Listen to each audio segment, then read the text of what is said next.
Prokuroria e posaçme kundër korrupsionit dhe krimit të organizuar ka reaguar lidhur me krime zgjedhore të kallëzuara gjatë ditëve të fundit. Në një deklaratë për mediat, SPAK bëri të ditur se deri më tani janë administruar 156 materiale kallëzuese. Nga këto, për 39 raste janë regjistruar procedime penale, për 25 është vendosur mosfillimi i hetimeve, ndërsa 24 raste i kanë kaluar për ndjekje prokurorive të rretheve.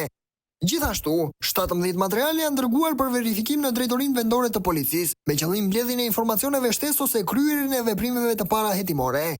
Një material është bashkuar me një çështje ekzistuese, ndërsa pjesa tjetër vijon të jetë në proces verifikimi.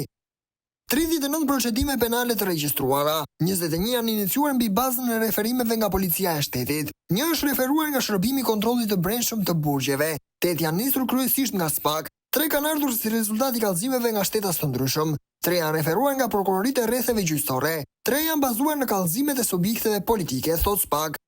Pjesa më e madhe e procedimeve janë referuar për veprën penale korrupsion aktiv ose pasiv në zgjedhje.